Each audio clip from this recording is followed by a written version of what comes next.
Bom dia, boa tarde, boa noite, seres humanos e seres biônicos deste mundão sem fronteiras. Aqui quem vos fala é a Deb. E a Cláudia? Nós somos produtoras de conteúdo científico deste canal que você está escutando, o Mais Que Raios. E hoje, trazendo um tema muito interessante, assim como todos os outros que nós falamos, que é microgravidade. A microgravidade, também conhecida como gravidade zero, é um efeito sentido por astronautas e objetos que as fazem flutuar em altas altitudes. E outro detalhe, além dela não ser zero, ela também não é micro. Esse termo microgravidade ou até zero gravidade, gravidade zero, é só realmente um termo coloquial para demonstrar que é uma atração gravitacional comparado ao que a gente sente aqui em Sol. E o que acontece que faz o corpo flutuar mesmo, então, é porque a força da gravidade apenas a força da gravidade está atuando ali no corpo de uma forma de equilíbrio com esse movimento, né, do corpo no espaço. E aí, a sensação da gravidade zero, microgravidade, ela não é somente para um corpo que está numa estação espacial, por exemplo, né? Ela pode ser simulada em voos, como aqueles voos, né, em queda livre, né, que algumas pessoas acho que podem até fazer, né, tem centros nos Estados Unidos que fazem esse tipo de voo, até mesmo um piloto, quando ele está voando numa aeronave, ele pode fazer algum tipo de acrobacia em que ele simula essa sensação, né, de microgravidade, né, que seria o quê? Seria você compensar o efeito da gravidade, da força-peso no seu corpo, né, com a velocidade. Esses processos, eles mostram a resposta do nosso corpo, e essa resposta pode ter vários efeitos aí interessantes para pesquisas que são voltadas para a área de medicina. A primeira coisa que a gente já sabe é a gente não vai sentir essa força-peso, né, que a gente está acostumado a sentir, que é a força de reação do corpo apoiado sobre uma superfície. Então, a gravidade interage com o nosso corpo, fazendo com que a gente sinta a pressão do solo no nosso corpo, né? Então, se você está nesse ambiente de microgravidade, você não vai ter essa sensação, porque você não vai ter essa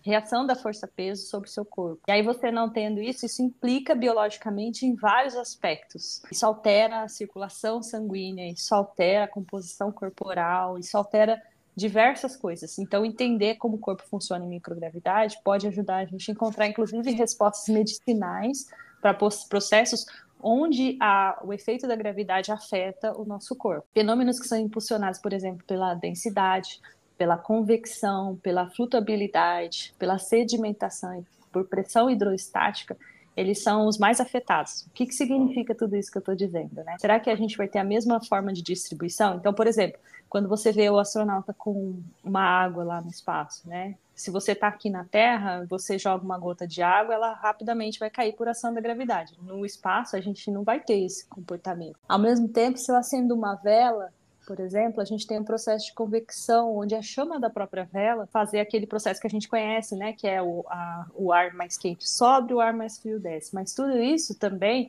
por efeito da gravidade, de acordo com a temperatura. Mas se a gente não tem a gravidade, então a gente vai ter processo convectivo de uma forma diferente, né? Eles são afetados até mesmo por essa tendência, mas compensada por outros processos de movimento. E ainda na medicina, não só pesquisas que estão acontecendo agora, mas muitos dos astronautas que voltam, quando eles voltam, seja da estação espacial ou até mesmo as outras viagens para a Lua que tiveram, eles sofrem, já foram relatados várias coisas que eles observaram no corpo, sensações, até mesmo na estrutura óssea. Tudo isso também é estudado para que o futuro do ser humano na exploração espacial também seja cada vez mais segura, que a gente consiga prever alguns desses efeitos e mitigar caso eles sejam danosos para a saúde do astronauta. Então, por exemplo, até a própria área da DEB. Então, a gente vai fazer uma deposição de crescimento de um cristal ou, assim, algum processo de sedimentação. E depende dessa deposição desse material. No ambiente de microgravidade, você não tem essa tendência dessa deposição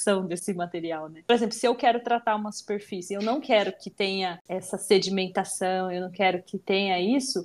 Talvez tratar ou fazer esse tratamento no espaço pode ser melhor, porque você consegue separar melhor os componentes. Mas se eu quero essa deposição, talvez como eu faria se eu precisar fazer isso no espaço? Isso muda tudo, né? E aí tem áreas que são áreas importantes que estudam isso, né? Por exemplo, a biotecnologia, porque como o corpo reage e tudo, o que a gente pode trazer de benefício é muito importante. Combustão, como eu disse para vocês, no efeito da vela. Se eu for gerar um fogo dentro da estação espacial, por exemplo, como ele vai se comportar, como ele vai se dissipar, de que forma isso vai acontecer, os fluidos, física fundamental, a ciência dos materiais, né, são as áreas principais aí, então, cujo o estudo em ambiente de microgravidade é extremamente importante, relevante. Toda vez que fala sobre a ação da microgravidade e os fluidos em si, eu sempre lembro essa piada, eu já falei essa piada besta, mas eu vou falar de novo, que é a caneta do espaço. Então, tipo assim,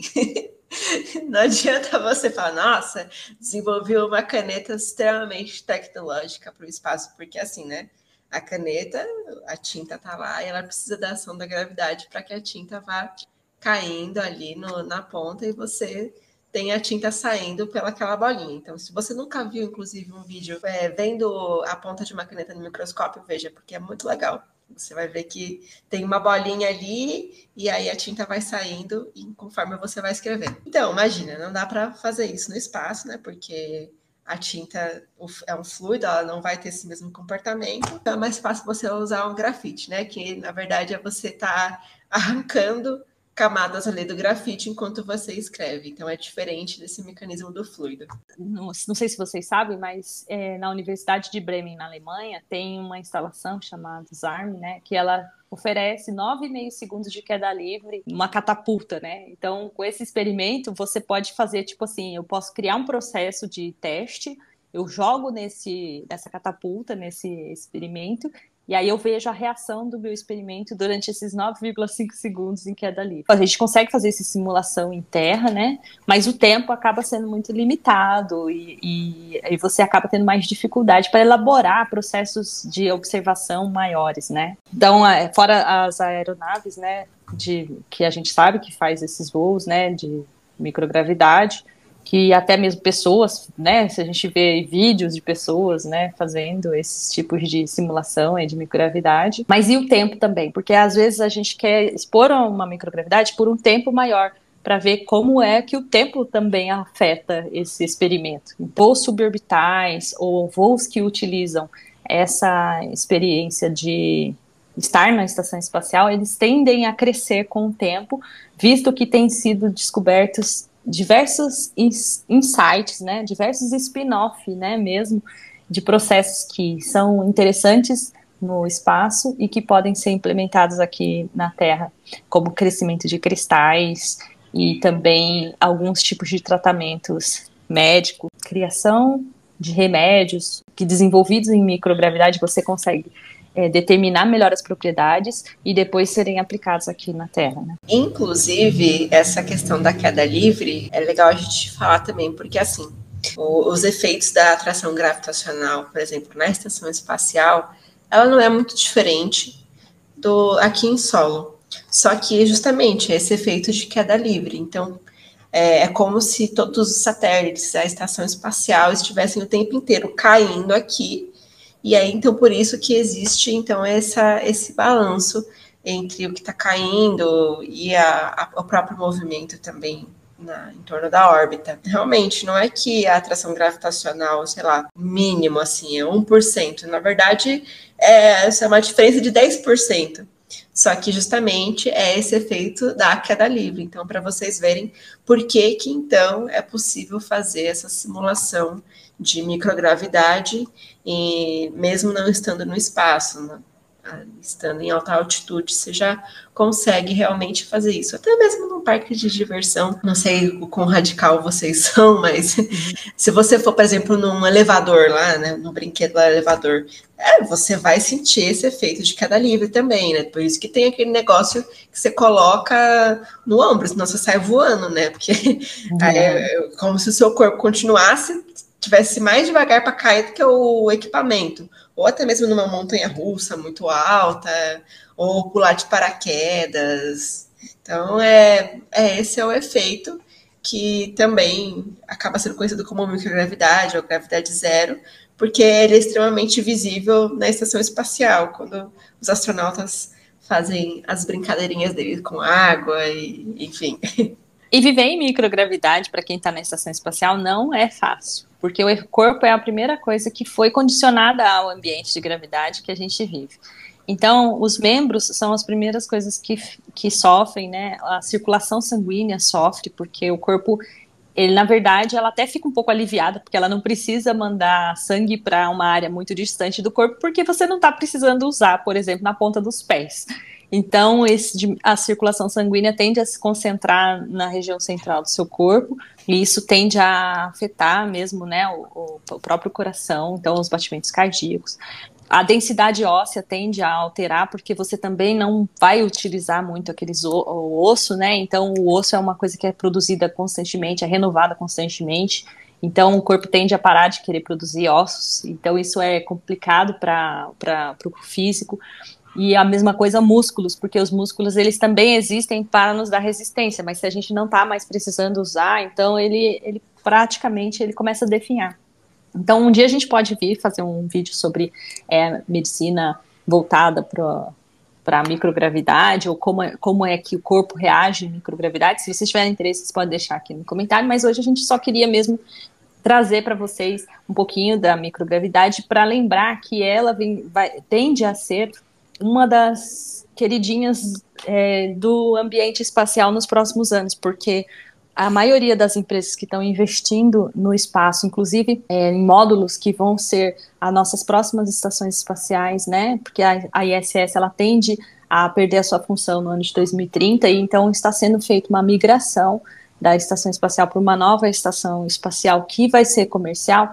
Ela tende a criar áreas ou zonas de experimentos, e esses experimentos são nessas áreas todas que a gente acabou de falar aqui, né? Medicina, biotecnologia, combustão, para se encontrar melhores respostas para fenômenos que a gente passa aqui na Terra, né? Tanto processos bem básicos mesmo, quanto complexos, né? E que possam ser utilizados depois para melhorar a vida aqui na Terra, né? Então, o futuro tende a ser utilizar a microgravidade para melhorar as condições de vida aqui na Terra. E também devido à exploração espacial, que são os próximos passos, objetivos dos seres humanos, e aí estar e conhecer, saber como a gente vai viver muitos anos ou muito tempo em um ambiente de gravidade diferente da nossa, porque um passo é você conhecer-se dentro de um ambiente de microgravidade aqui próximo, onde você tem tempo para reagir. Mas na hora que a gente estiver na Lua, que é uma outra condição de gravidade, quando a gente estiver em Marte, que é uma outra condição de gravidade, ou quando a gente estiver navegando ou vivendo numa estação espacial em torno da Lua, que seria o propósito da Gateway, ou a caminho de Marte, como é que a gente vai lidar com todos esses processos que a gente vai precisar construir dentro de uma nave em ambiente de microgravidade, tá, gente? Porque você imagina que a gente vai precisar plantar, a gente vai precisar fazer todos esses caminhos de sobrevivência nesse espaço.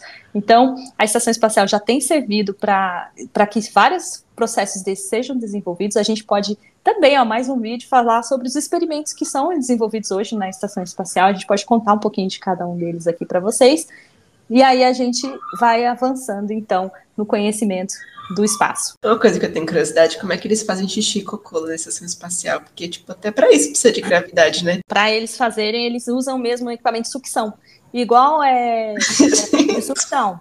Foi o que eles explicaram. Primeiro, assim, quando eles estão com a roupa, o traje mesmo espacial, aí eles usam a tendência é que eles tentem não fazer, mas se fizer é o fraldão mesmo, né? Vamos dizer assim. Mas quando eles estão na estação espacial mesmo, né? É um equipamento de sucção, tá? Então, o cara vai fazer o xixi no lugar, direcionado num caninho que vai sugar aquele xixi, né? No caso das fezes é a mesma coisa, tá? É meio desagradável, gente. Por isso que eu acho, ir pro espaço não parece ser tão agradável. É igual tomar banho, não tem um chuveiro cuja água vai fluir pelo seu corpo, né? Então a lavagem é meio que a seco, vamos dizer assim, né? Eles até têm ali, e mesmo porque não pode ter água, como eles não conseguem ter o fluido, né, ele também sofre esse ambiente, com esse ambiente de microgravidade, então a gente não consegue direcionar muito esse fluido. Então, uma das coisas que é bastante crítica, foi, por exemplo, na Salyut, né, é a água dispersar dentro da estação espacial, porque uma vez que você perde a posição daquela água, você não sabe aonde ela vai.